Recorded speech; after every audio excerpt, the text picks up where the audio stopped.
우리의 길이요 진리요 생명이 되신 하나님, 죄악으로 죽어 마땅한 가운데 주님의 십자가 사랑과 희생으로 구원하여 주신 것 감사를 드립니다. 이 시간 우리가 성령 안에서 진실한 예배를 드리게 하옵소서. 한 주 동안에도 주님의 사랑 안에 살면서 사랑으로 살지 못했고 말씀 안에서 순종하며 살지 못한 것을 십자가의 보혈로 용서하여 주옵소서.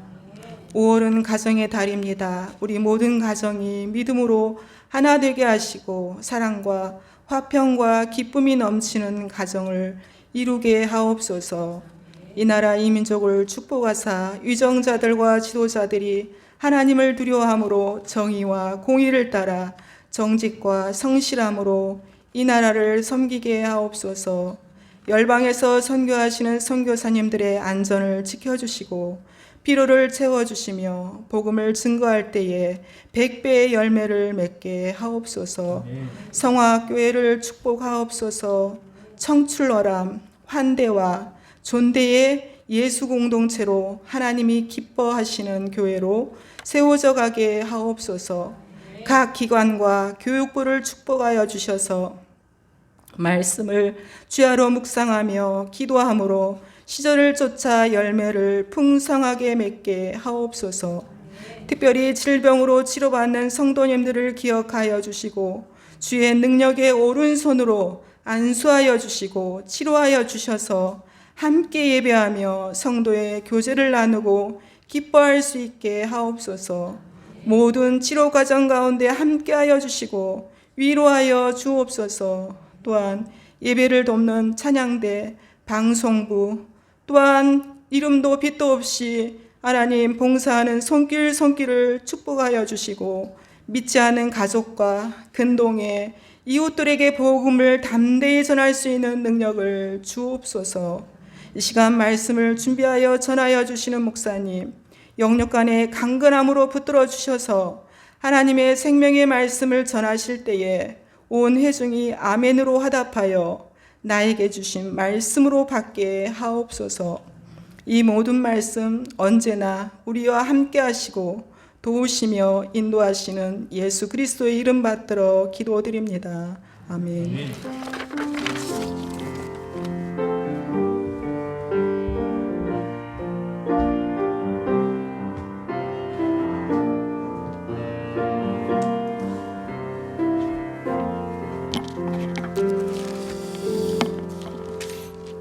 주님의 말씀 같이 읽겠습니다. 몇 절을 좀 선별해서 읽겠는데 에베소서 1장 3절 말씀을 먼저 읽겠습니다.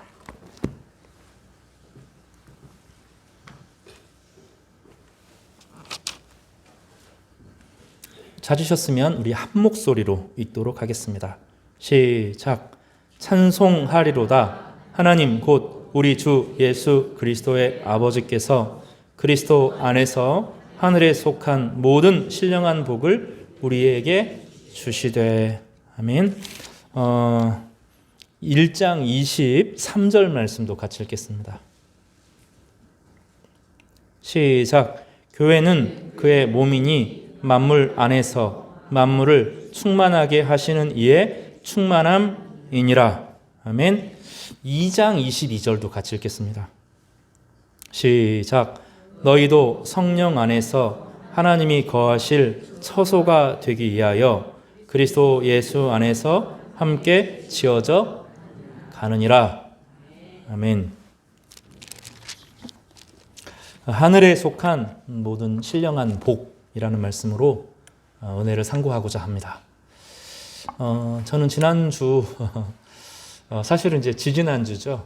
목요일에부터 좀 심하게 좀 아파서 금요일부터 이제 지난주죠. 지난주 목요일까지 입원을 한 일주일 정도 총 입원을 했습니다.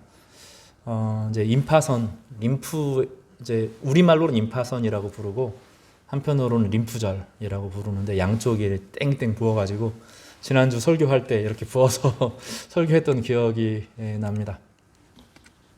그 기간 가운데 여러 생각들을 좀 많이 했는데 그 병상에서 계속 묵상했던 본문이 에베소서 말씀과 골로새서 말씀이에요. 그래서 그 깨달은 말씀들을 좀 여러분과 함께 나누고 싶어서 늘 읽던 말씀이지만 함께 이 말씀을 선택하고 교회에 대해서 하나님께서 이 땅에 교회를 허락하신 목적에 대해서 함께 살펴보고자 합니다. 여러분 유감스럽지만 교회에 다닌다고 해서 하나님 나라를 다 상속받는 것은 아닙니다. 또 예상치 못하게 이 교회 공동체에 속하지 않는다고 해서 하나님 나라에 꼭 못 들어가는 것도 아닙니다. 참 좋은 교회, 은혜가 충만한 교회에 다닌다고 해서 다 구원받는 것이 아닙니다. 또 어떤 목회자가 설교를 참 못하고 영성이 별로 없고 때로는 비윤리적이라고 해도 그 교회에 다닌다고 해서 하나님 나라를 못 받는 것도 사실은 아닙니다. 왜냐하면 성경이 있고 성령이 있기 때문에 교회와 상관없이 개인의 신앙을 누릴 수 있는 것도 여러분 그게 사실입니다. 그런데 실제로 교회 없이 구원받는 것은 이론적인 것은 가능하지만 정말로 어렵습니다. 혼자 신앙생활을 하는 것이 쉽지가 않고 예수님이 있는 것이 지적 동의, 하나님이 살아계셔, 예수님이 존재하셔, 하나님께서 온 우주를 창조하셨어라고 하는 그런 믿음에 기초하는 것이 아니라 주님이 나를 위해서 죽으셨고 그분이 지금 내 마음의 주가 되신다라고 하는 신앙 고백 위에 한 영혼이 세워지기 때문입니다. 사도 바울이라는 사람이 있었는데 오늘은 이 사도 바울은 로마 옥중에서 몇 편의 편지를 자기가 목회했던 교회에 보내고 있는데 그 첫 번째 편지가 이 에베소서입니다. 이 옥중서신이라고 불리는 이 편지입니다. 사도 바울은 이 에베소서를 통하여서 교회가 무엇인지를 성도들에게 다시 한번 가르쳐 줍니다. 그래서 이 에베소서 전체는 예수 그리스도의 주되심과 교회의 정의, 교회가 도대체 무엇인가를 우리 가운데 드러내는 그런 주옥 같은 말씀이 기록되어 있습니다. 그래서 1장, 2장, 3장 모든 것에서 예수님이 누군지, 예수 안에 있는 것이 무엇인지를 말하고 1장 후반절에 보면 교회는 예수의 몸이다. 이 얘기를 선언하고 있습니다. 교회는 그의 몸입니다. 그래서 교회를 절대로 함부로 해서는 안 됩니다. 여기서 교회를 제일 함부로 하는 사람들은 단연코 목회자들입니다. 교회에서 설교하고 교회에서 성도들을 가르침으로 말하면서 자기가 교회에서 가장 높은 사람인 것처럼 권리를 행사하는 목회자들이 너무나 많이 있습니다. 교회는 마치 범사들이 법을 함부로 대하는 것처럼 판사들이 법망을 피해서 법을 함부로 이용하는 것처럼 우리 같은 우리 같은 사람들은 법이 무섭고 경찰만 생각해도 벌벌 떨고 검사 뭐 이런 얘기 하면 뭐 정말로 두려운데 그 사람들은 그렇게 생각하지 않거든요. 법을 다루는 사람들이 법을 제일 무시합니다. 이 목회자들 또 지도자들이 이 교회를 사실은 우습게 생각할 때가 많습니다. 교회 지도자들이 가장 문제가 됩니다. 교회는 그의 몸이기 때문에 절대로 함부로 대해서는 안 된다. 여기서 말하는 교회는 이 약한 성도들의 모임입니다. 이 교회라고 하는 것은 건물이 아닙니다. 교회는 건물이 아니라 성도들의 모임입니다. 이 성도들은 탁월한 엘리트들이 아니라 제자 훈련을 통해서 엄청나게 변화된 사람들을 말하는 것이 아니라 자기와 같이 연약하지만 주님께서 나를 구속한 줄 알고 함께 모여서 서로 약함을 고백하고 주님 앞에 함께 부끄러움을 고백하는 이 사람들이 교회인데 이 교회를 소중히 여겨야 됩니다. 저희 교회에 정말로 탁월한 엘리트들이 있는 것은 아닙니다. 엄청나게 부자가 많은 것도 아니에요. 부자가 없죠. 어디서 잘난 사람들도 아닙니다. 그런데 요거 함부로 손대면 큰일 납니다. 숫자가 적고 크고의 문제가 아닙니다. 교회가 엄청 큰 교회, 찬양이 빵빵하고 엄청나게 많은 교회들이 있지만 그 찬양팀에 들어가 보면 진짜로 문제가 많습니다. 찬양 리더와 그 부리더와의 관계, 찬양팀의 그 분위기 안에서 또 엄청나게 뜨거운 예배를 드리고 나고 난 이후로 그 안에서 이 어비유스가 대단히 많습니다. 그런 일들이 계속 벌어져요. 이게 자기가 은혜를 끼친다. 생각을 하기 때문이고, 그 엄청난 집회 가운데 마음이 텅 비어가게 되는데, 사람들에게 은혜를 끼치고 나면 이 마음이 이제 허전해집니다. 몇 달간 그 준비하고 나서 뭐 허전해지는 마음이 있는데, 그걸 인간적으로 채우면서 관계들이 어그러지는 일들이 모든 찬양팀 가운데 다 있습니다. 이제 저희 교회는 예외인데, 그만 엄청나게 셋업되어 있는 그런 찬양팀, 찬양단들에게 그 문제들이 다 있어서 지금 아주 골머리를 앓고 있습니다. 미국에 있는 아주 중요한, 영국에 있는 최고의 찬양팀들이 지금 다 붕괴되고 있는 그런 상황들이, 사실은 이게 얼마나 무서운지, 교회가 무서운지 잘 몰라서 그렇습니다. 작아도 교회입니다. 두세 사람이 모이는 곳에 내가 있다 그랬어요. 그래서 예수님의 이름으로 나의 연약함을 고백하면서 주님으로 모인 바로 그곳이 교회입니다. 그러나 엄청나게 많은 사람들이 모이고 체계적이고 막 질서 있고 엄청난 영향력이 있는 곳에서 주님의 영이 떠나는 경우도 많이 있습니다. 왜냐하면 하나님의 다른 이름이 있는데 하나님은 진리이시고 정의이시기 때문입니다. 그래서 정의와 떠난, 사랑과 떠난 우리를 지키기 위해서 타인을 망가뜨려도 된다. 우리 기독교를 지키기 위해서 다른 사람을 이겨도 된다. 이런 방식의 힘을 가지고 무릅쓰는 이 교회들 가운데 하나님의 공의, 하나님의 긍휼, 하나님의 자비가 사라지게 되면 이름은 하나님의 이름이 있는데 텅 비어있는 이름일 가능성이 대단히 높이 있습니다. 때로는 목회자가 그 교회 목회자가 없으면 교회가 안 될 것처럼 여겨지면 그 교회는 문제가 있는 겁니다. 교회는 주님께서 부르신 사람이 세워지면 됩니다. 다시 말하지만 제가 없어도 괜찮습니다. 제가 없어도 이 교회에 다른 목회자를 하나님께서 보내시죠. 이건 언제든지 있는 일이거든요. 그래서 그 사람이 없으면 안 된다. 교회는 그런 거 없습니다. 그러나 작은 사람들이 함께 모여서 그리스도의 영광을 높이고 우리의 죄인됨을 고백하고 하나님이 우리 가운데 베풀어 주신 사랑을 고백하면 성령이 그 안에 역사하고 그 가운데 하나님의 생명을 부어 주십니다. 이것이 약속입니다. 사도 바울이 그 얘기를 이 에베소서에서 하고 싶었던 거예요. 오늘 말씀을 좀 에베소서를 우리가 몇 번에 걸쳐서 좀 나눠서 설교할 텐데, 그래 처음부터 좀 함께 말씀을 나누겠습니다. 사도 바울은 2000년 교회사 역사 가운데서 정말로 중요한 사람 중에 한 명입니다. 그는 무엇보다도 초대 교회에 독특한 신앙을 자기가 전개한 게 아니라, 이거 잘 알아야 됩니다. 자신의 독특한 사상을 논리적으로 전개한 게 아니라 초대 교회가 고백했던 신앙 고백을 잘 정리해서, 그러니까 자기의 고백이 아닌 거예요. 베드로나 야고보나 요한이 함께 고백했던 신앙의 고백을 잘 정리해서 다음 세대에 전달한 중요한 역할을 감당했습니다.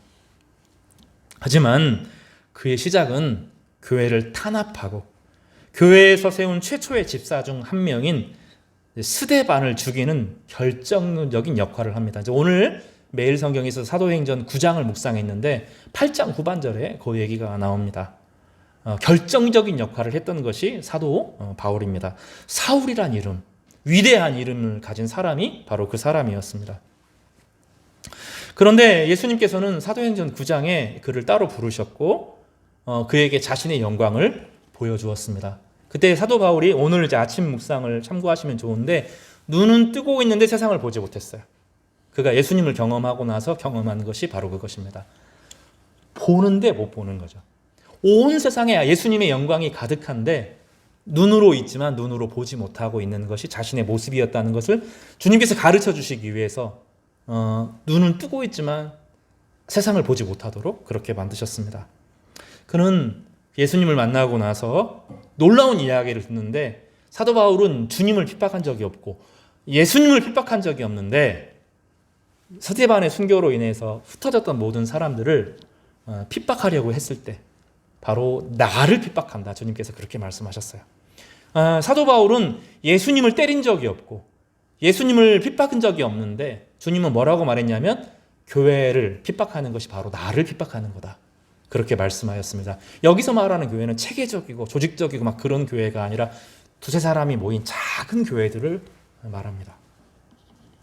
그는 회심하였는데 예수님께서 그를 만나셨지만 그가 교회에 돌아오는 과정에서는 이 아나니아가 신약 성경에 2명 나오는데 악한 아나니아가 나오고 제자 아나니아가 나옵니다. 이 제자 아나니아의 도움을 통해서 회심하게 되고 교회 공동체로 들어오게 됩니다. 그는 홀로 기도하는 시간을 한 3년 정도 아라비아에서 보냈고 아라비아에서 전도하는 시절도 보냈고 그리고 자신의 고향에서 주변 사람들에게 복음을 증거하고 있었는데 그때 바나바라고 하는 사람이 사도 바울에게 찾아와서 우리 같이 주님의 교회를 세우자라는 베드로와 야고보 요한의 제안을 받아들여서 바나바를 통한 제안을 받아들여서 그가 안디옥 교회의 목회자가 되었습니다. 그는 성공적인 출발을 한 것이 아니라 아주 극단적인 보수주의자로서 교회를 핍박하는 것이 그의 인생의 출발이었습니다. 그러나 그는 하나님께 부름을 받았고 그의 과거를 뉘우쳤고 다시 새로운 인생을 시작하면서 과거에는 없던 전혀 다른 방식의 인생을 살게 되었는데 바나바와 함께 1, 2년 동안 이 안디옥 교회에서 교회를 세웠고 거기에서 민족에 속하지 않는 유대인, 이방인, 심지어 아프리카 사람들끼리 함께 모여있는 인터내셔널 처치를 시작하게 되었습니다. 사실은 제 꿈 중에 하나가 그거예요. 저희 교회는 지금 다 한국 사람밖에 없잖아요. 저는 이게 너무 낯설고 어색해요. 여기 베트남 사람도 있으면 좋겠고 방글라데시 사람도 있으면 좋겠고 말레이시아 사람도 있으면 좋겠고 독일 사람도 있으면 좋겠고 저희 교회에 그런 분들이 모여서 함께 교회를 했으면 좋겠는데 이게 다 차별이 생겨가지고 다 깨어집니다. 그래서 베트남 사람끼리 따로 모이고 그렇게 되더라고요. 네, 초대교회는 그렇지 않고 그 한계를 뛰어넘어서 민족과 국가의 한계를 뛰어넘어서 교회를 이루는 그 첫 번째 교회, 인터내셔널 처치를 함께 이루는 그런 사도가 되었습니다. 그는 1차 전도 여행 이후로 2차 전도 여행을 마쳤고 에베소라고 하는 곳에서 두란노 서원을 설립하고 2년 반 동안 그곳에서 제자를 가르쳤습니다. 2년 반입니다. 사도 바울은 보통 옮겨 다니면서 목회를 했는데 가장 오래 머물렀던 곳이 두란노, 에베소입니다. 오늘 이 에베소 성도들에게 보낸 편지는 바로 그 사람들에게 보낸 편지입니다. 그럼 다시 말하면 에베소는 사도 바울이 짧게 가르친 것이 아니라 그 탁월한 영성과 지성과 능력을 겸비한 이 사람이 그 탁월한 영성을 가지고 제자들을 집중적으로 가르쳤던 제자 공동체, 교회를 넘어서 제자 공동체로서 가르쳤던 그 에베소와 두란노 서원, 에베소의 두란노 서원을 설립하는데 바로 그곳 사람들에게 오늘 편지를 보내고 있습니다. 에베소는 지금 터키의 서쪽 지방에 속하고 교통의 요지, 육지로 쫙 이어지는 곳이고 바닷길이 연결되어지는 정말로 교통의 요지여서 많은 사람들이 에베소에 와서 복음을 받아들였고 많은 사람들이 예전엔 사도 바울이 찾아갔지만 그 두란노 서원으로 전 세계에 복음에 관심 있는 사람들이 모여들었고 거기에서 복음을 듣고 전 세계로 파송되어지는 그런 복음의 요충지였습니다. 나중에 사도 바울이 예루살렘으로 가고 로마로 가게 될 때 그 에베소에 있는 장로들, 에베소에 있는 성도들과 눈물로 헤어집니다. 그리고 그의 사역을 전폭적으로 지지하고 격려하고 사도 바울을 끝까지 협력했던 중요한 교회 중에 하나입니다. 이 교회는 탁월한 교회였습니다. 영적으로 아주 깊이 있는 교회였고 높이가 있는 교회였고 자부심이 있는 교회였고 진리에 대한 그 탁월한 영성이 있는 교회였고 나중에 사랑이 풍성한 교회였습니다. 나중에 사도 바울이 떠나고 나선 디모데가 와서 목회를 했습니다. 그런 이 교회는 유대인들 디모데는 아버지가 이제 헬라인이고 어머니가 유대인이기 때문에 이 국제적인 인물인데 이 교회를 목회를 잘했어요. 그 후로 디모데가 바울에게 다시 지지하기 위해 갔을 때 바로 그곳에 사도 요한이 목회를 하고 있는 그런 교회입니다. 그러니까 이 에베소 교회는 나중에 요한 1, 2, 3서가 이 사도 바울이 쓴 편지인데 사도 요한이 쓴 건데 바로 사도 요한이 이 에베소 교회에 쓴 편지입니다. 그러니까 요한 1서, 2서, 3서를 읽을 때 늘 기억해야 되는 게 이게 에베소 성도들에게 간 편지구나. 거기서 뭐라고 말합니까? 사도 요한이 하나님은 사랑이시다. 우리가 하나님을 사랑해서 하나님이 우리를 사랑하신 것이 아니라 조건과 상황에 상관없이 하나님이 우리를 사랑하셨고 하나님은 사랑이시라고 말합니다. 교회는 그 어떠한 대의명분, 교회를 지키고 그 어떠한 역할, 북한을 이기고 동성애를 이기고 수많은 것들이 대의명분을 앞세워도 사랑이 식으면 혼나는 겁니다. 이게 사도 바울이 말하는 것입니다. 아무리 어떤 상황에서도 교회는 사랑이 식으면 안 된다. 이게 사도 바울이 말했던 것이고 예수님께서도 마태복음 25장, 6장, 7장, 24장에 계속 말씀하셨던 것이 교회는 사랑이 식어서는 안 된다. 어떤 대응명분을 앞세워도 사랑이 식으면 교회가 아니다 하고 말하는 것이고 오늘 에베소 교회에서도 하나님은 사랑이시고 또 사도 요한도 사랑이시라고 말했던 바로 그 교회가 에베소 교회입니다. 저는 7년, 8년간 여러분과 함께 목회하면서 저희 성도들이 조직적인 교회가 아니라 사랑의 공동체로의 변화를 원합니다. 저희가 이제 6월 1일 날, 2일 날 함께 시간을 보내는 거예요. 시간을. 교회 예배 드리고 주일날 예배 끝나고 하나님 말씀 좋으니까 내가 이 말씀 실천하고 산다. 이것으로 그치면 안 되고 교회에 속한 아이들이 내 아이들이 되고, 그죠? 교회에 속한 어르신들이 우리의 부모님이 되고 교회에 속한 우리 성도들이 내 형이 되고 내 동생이 되고 이 가족주의를 넘어서는 것, 가족의 한계를 넘어서서 내 자녀가 되는 것, 내 친구가 되는 것, 이게 교회거든요. 그러려고 하면 뭐가 필요해요? 함께 시간을 보내는 것이 필요합니다. 옛날에는 교회는 마을에 세워져 있어서 그 마을 사람들이 함께 교회에 어울려서 살았어요. 그죠? 그렇잖아요. 이 마을 안에 다 김집사, 이집사, 박집사가 다 같은 마을 안에 둘러 살고 그 형편들을 우리가 다 알았어요. 귀신이 그 집 숟가락 몇 개 아는 게 아니라 김집사 집에 가면 숟가락이 몇 개가 있고 밥그릇이 몇 개가 있는지 다 알았잖아요. 그죠? 지금은 그런 시대가 아니잖아요. 그래서 이론적으로는 가족이고 이론적인 형제인데 함께 그게 뭔지 몰라요. 교회는 공간이 아니고 교회는 제도가 아니고 이 건물이 교회가 아니에요. 이 교회는 우리 성도들이 모이기 때문에 거룩한 곳입니다. 이 건물이 거룩한 게 아니에요. 그냥 건물이에요. 만약에 건물이 거룩하다고 하면 예루살렘 성전을 무너뜨릴 이유가 없죠. 거기 뭐가 있었어요? 지성소가 있었고 거기 법궤가 있었잖아요. 그것이 거룩하다고 하면 주님께서 그거 포기하시지 않았겠죠. 우리가 거룩한 성도들이 함께 모여있기 때문에 이 공간이 거룩해지고 이 시간이 거룩해지는 거예요. 근데 우리가 거룩한 게 아니잖아요. 우리도 죄인일 뿐이죠. 우리가 한 주간을 살아보면서 얼마나 많은 유혹이 있어요. 세상이 얼마나 악해요. 우리를 어떻게 괴롭혀요. 그러니 복수심으로 살고 싶고 용서하기 싫고 이기적으로 굴고 싶고 내 것 챙기고 싶고 이게 우리의 인생이잖아요. 불안하고 두렵고 이게 인생이잖아요. 그래서 주님 앞에 서고 주님의 말씀을 묵상하면 나를 위해서 주님이 죽으셨고 내 아버지가 계시구나. 이거 깨닫게 되잖아요. 그러면 주님의 은혜를 붙잡고 십자가를 붙잡죠.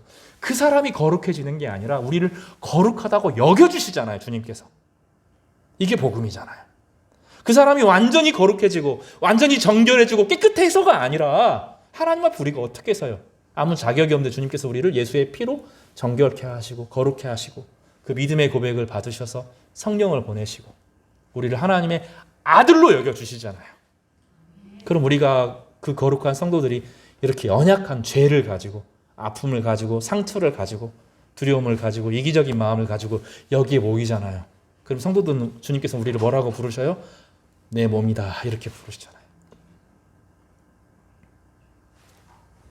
바로 그 사람들, 이게 교회라는 겁니다. 그래서 우리가 함께 시간을 보내는 것 대단히 중요합니다. 서로를 알고 서로 대화하고 서로 이야기를 나누고 함께 고기도 구워 먹고 함께 찌개도 끓이고 함께 물놀이 거기 수영장도 있으니 같이 수영도 좀 하고 너무 심하게 장난치지 말고요. 옛날같이 막 사람 빠뜨리고 그러면 요즘에는 신고 들어갑니다. 그래서 그렇게 하지 않고 같이 커피도 좀 내려 드시고 고구마도 구워 먹고 감자도 좀 구워 먹고 그렇게 시간을 보내는 거예요. 여러분 제자들과 주님과의 관계를 생각해 보십시오. 3년간 뭐 하셨어요? 그거 하셨어요. 그거. 함께 걸어다니면서 별도 보고 저 별은 누별 이렇게 하시면서 저 별도 보시고 하나님께서 지으신 아름다운 별도 보시고 순례를 함께 하시면서 길거리에 꽃도 보시고 이 꽃 하나가 주님 늘 실천각 교육을 하셨죠. 실천각 교육을 하셨잖아요. 이 꽃이 솔로몬의 모든 영광보다 더 아름다운 거야 하고 가르쳐 주셨고 이게 주님의 삶이었잖아요. 같이 식사도 준비하시고 여러분 주님께서 나중에 부활하시고 나서 제자들에게 식사를 대접해 주시는 제자들이 하나도 안 놀라요. 그게 특별한 게 아니라 매번 하셨던 것이기 때문입니다. 매번 주님께서 제자들이 할 때도 있겠지만 주님께서 불도 피우시고 그거 하셨던 거예요. 배도 타시고 배도 막 타시고 폭풍도 같이 만나고 같이 낚시도 하고 그물도 던지고 그게 주님과 제자들과의 관계였거든요. 교회는 제도적이지 않아요. 제도적인 것이 아니라 훨씬 중요한 것이 관계입니다. 관계. 하나님 안에서 같이 용납받은 사람들이 서로를 귀히 여기고 서로의 삶을 듣고 고충을 듣고 함께 기도하고 연약함을 받아주고 또 말씀과 성령으로 함께 세워져 가는 것, 이것이 사도 바울이 말했던 교회였던 것입니다. 오늘은 1장 2절, 1장 3절에서 오늘 그 한 절을 설교할 건데 한번 따라서 해볼게요. 찬송하리로다. 하나님, 곧 우리 주 예수 그리스도의 아버지께서 그리스도 안에서 하늘에 속한 모든 신령한 복을 우리에게 주시되. 여기 보면 예수 그리스도와 하나님 아버지와의 관계를 그렇게 설명합니다. 성부 하나님이 계신데 그 하나님은 우리 주 예수 그리스도의 아버지시다, 이렇게 설명을 하고 그 그리스도 안에서 하늘에 속한 모든 신령한 복을 우리에게 주셨다라고 설명합니다.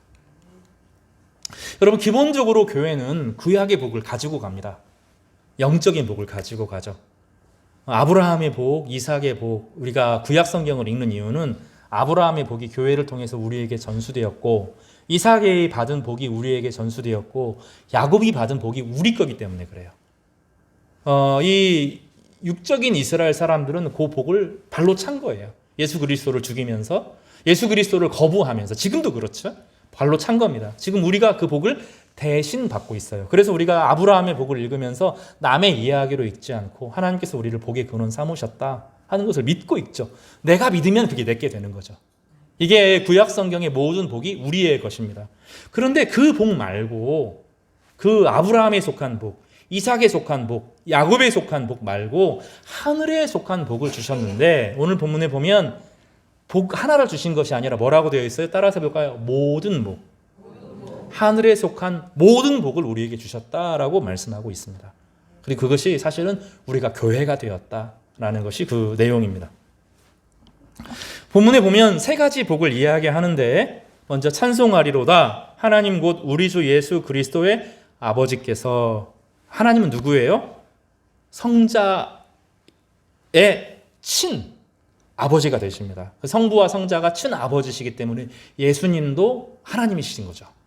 이게 이제 같은 내용인데, 그 하나님께서, 예수 그리스도도 역시 하나님이고 성부도 하나님이시고 성자도 하나님이시다, 그 얘기를 1장 2절에 1장 3절에 하면서 그리스도 안에 있을 때 어떤 일이 생기는지를 설명을 하는데, 하늘에 속한 모든 신령한 복을 우리에게 주셨다라고 설명합니다. 그러니까 예수 그리스도 안에 있으면 뭘 받아요? 우리가 하늘에 속한 복을 받는데 얼만큼 받아요? 모든 신령한 복을 미래에 주실 것이에요. 지금 주셨어요. 지금. 이건 과거형으로 되어 있어요. 지금 하늘에 속한 모든 복을 가지고 있다는 겁니다.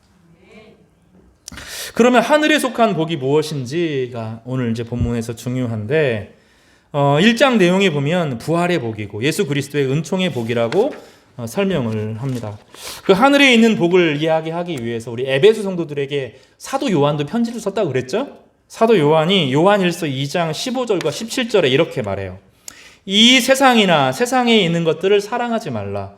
누구든지 세상을 사랑하면 아버지의 사랑이 그 안에 있지 아니하니, 이는 세상에 있는 모든 것이 육신의 정욕과 안목의 정욕과 이생의 자랑이니 다 아버지께로서 온 것이 아니요 세상으로부터 온 것이라.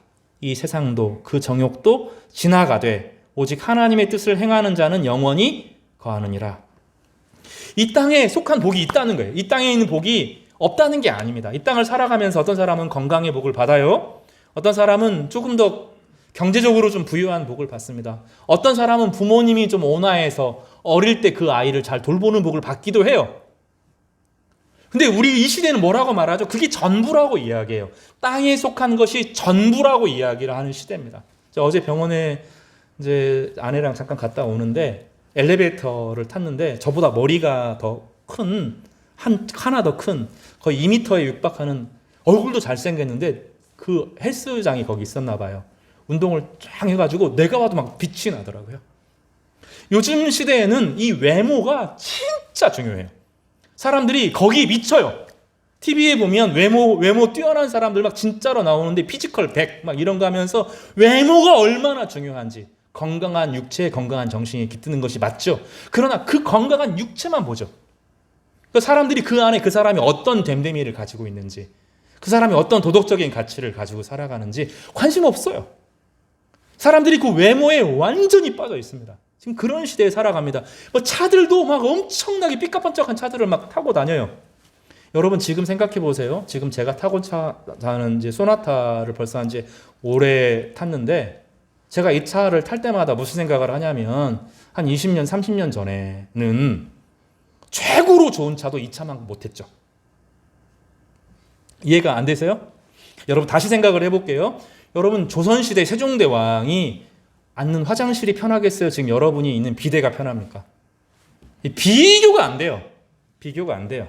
옛날로 돌아가서 불편해서 못 삽니다. 추워요. 여러분 병풍에 막 그림 그리고 화려한 그 병풍이 왜 있어요? 외풍 막으려고 있는 거예요.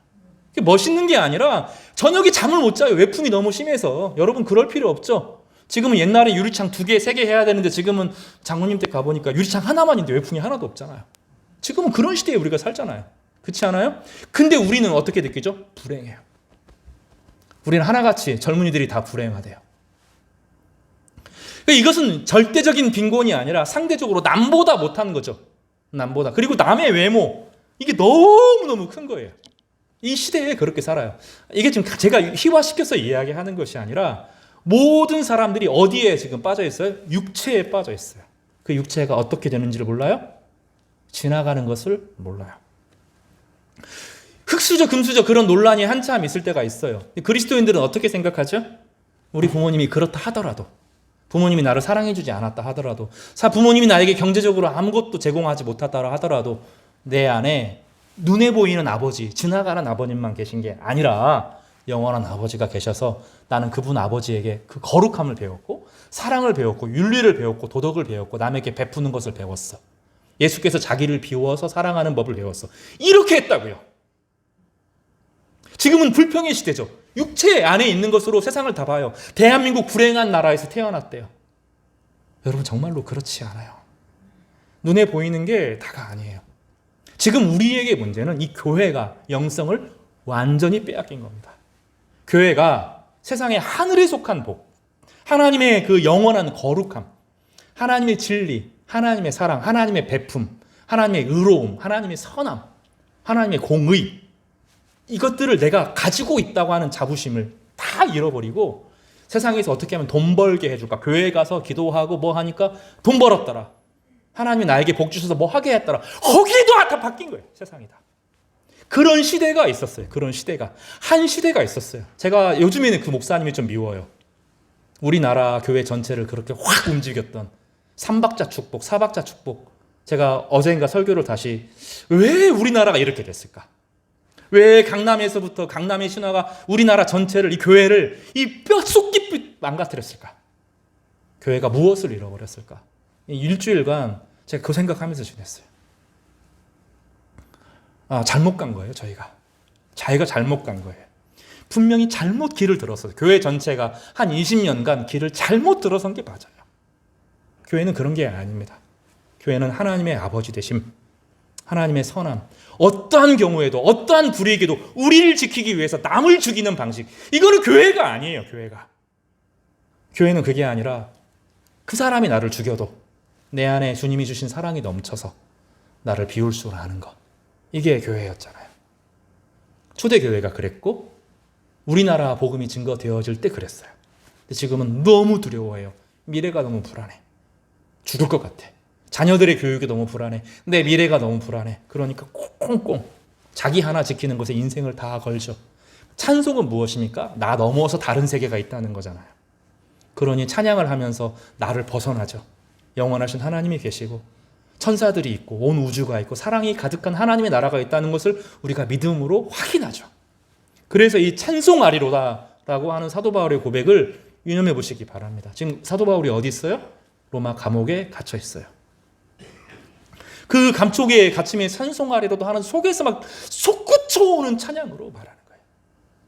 한때 사람들이 자기를 인정해주고 칭찬할 때가 아니라 지금은 감옥에 보잘것없는 늙은 나이 든 많은 사람으로 인생을 살아가고 있지만 나는 너무 좋다는 거예요. 나는 하늘에 속한 모든 신령한 복을 가지고 있는 사람이다. 이렇게 말하죠. 이 깊은 내용은 창세기 2장 7절로부터 거슬러 올라갑니다. 창세기 2장 7절에 여호와 하나님이 땅의 흙으로 사람을 지으셨어요. 그렇죠?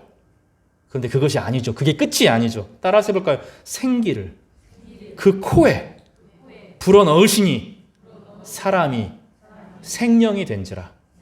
여기서 생명이 된지라 하는 것은 살아났다 그런 뜻이에요. 다시 말하면 육체를 가지고 살다가 죽는 것은 살아있어도 죽었다는 거예요. 내가 이 세상에서 얼마나 많은 돈을 누리고 얼마나 많은 땅을 차지하고 얼마나 많은 명성을 얻고 얼마나 건강하고 얼마나 멋진 몸매를 가지고 살아있는 게 아니라 그냥 그 안에 흙으로 빚어진 거죠. 근데 거기에 뭐가 들어가야 살아있는 거예요? 생명이 들어가야 돼요. 하나님의 영이 들어가야 돼요. 하나님의 영적인 생명이 들어가서 도덕적인 것을 알고 부끄러운 것을 알고 거룩한 것을 알고 사랑을 알고 비울 줄 알고 양보할 줄 알고 남을 배려할 줄 알 때 비로소 생명이 되는 거죠.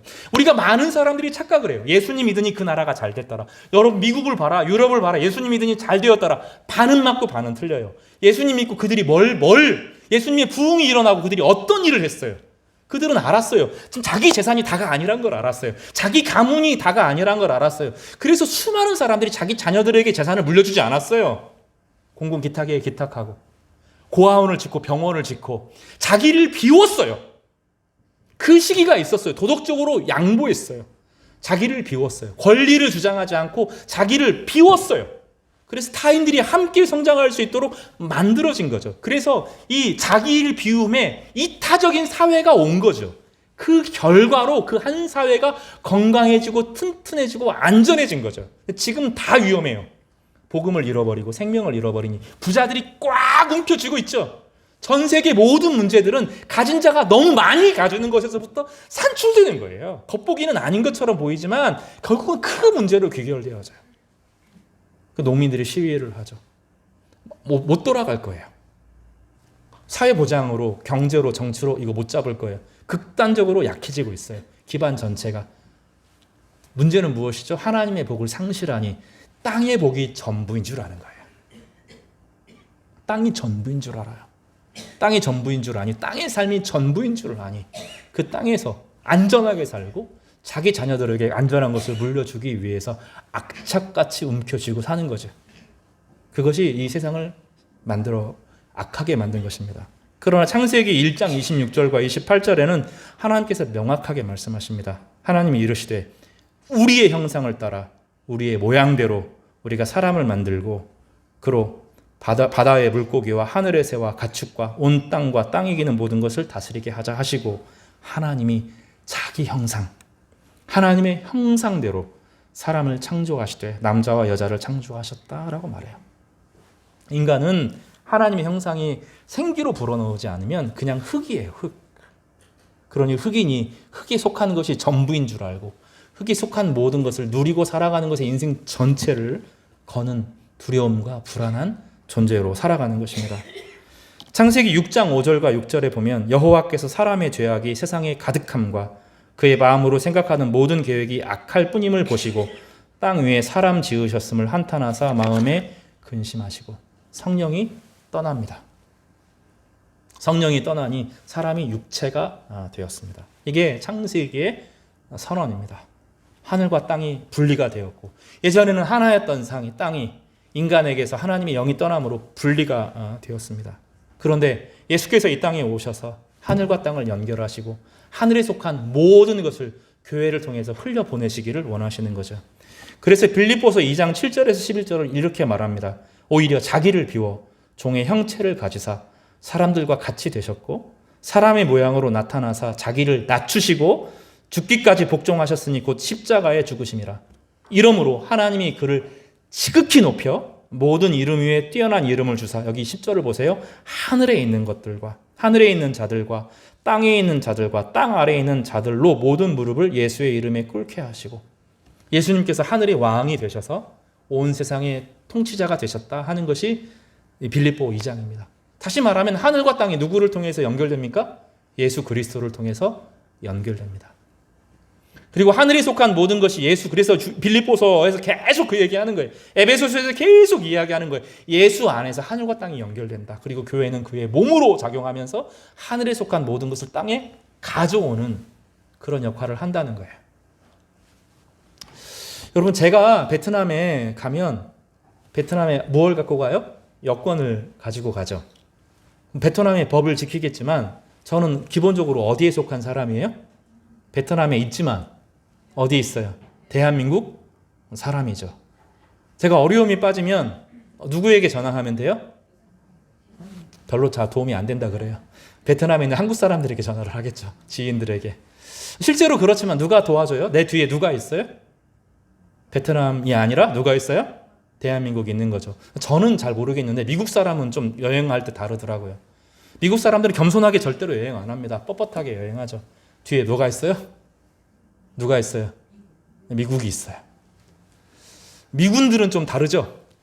달라요. 이 한국 사람들 우리는 어쩌고 저쩌고 그래도 이렇게 봅니다. 자기 뒤에 누가 있어요? 미국이 있는 거죠. 자기가 어떤 일이 있어도 자기 가족 책임져 준다. 요거 알잖아요, 그 사람들이. 내가 죽어도 이 사람들 그 담대함이 거기서 나오잖아요. 내가 죽어도 내 가족들은 누가 책임진다? 우리 국가가 책임진다. 내가 전쟁에 나가서 문제가 생기면 내가 죽어도 내 시체를 미국 사람들이 가져온다. 그거 알잖아요. 이 땅에 살아가는 나라도 그 정도 알아요. 우리는 좀 다르죠. 우리는 하늘에 속한 예수 그리스도의 백성이잖아요. 하나님의 백성이잖아요. 예수 그리스도가 우리를 하늘에 속한 모든 복으로 우리를 붙들고 계시면서 우리로 하여금 뭐 하기를 바라는 거예요? 하늘에 속한 모든 복을 세상에 나누는 삶을 살라고 말하는 거죠. 어디에 속한 것입니까?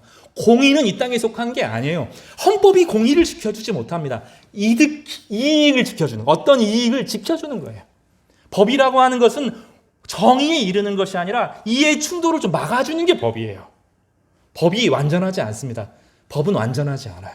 사회도 완전하지 않습니다. 그 어떠한 것도 완전할 수가 없어요. 무엇이 이 세상을 지켜요? 하나님 나라가 흘러 들어오는 그 저수지가 없는 상태에서 세상의 모든 법과 질서와 경제와 사회와 문화는 무너지는 거예요. 지킬 수가 없어요. 한때 영국에 큰 대부흥이 있었고 미국의 대부흥이 있었고 독일의 대부흥이 있어서 한 시대를 본 거예요. 이런 사회도 가능하다. 그 안에 뭐가 있었어요? 하나님 나라의 복이 있었어요.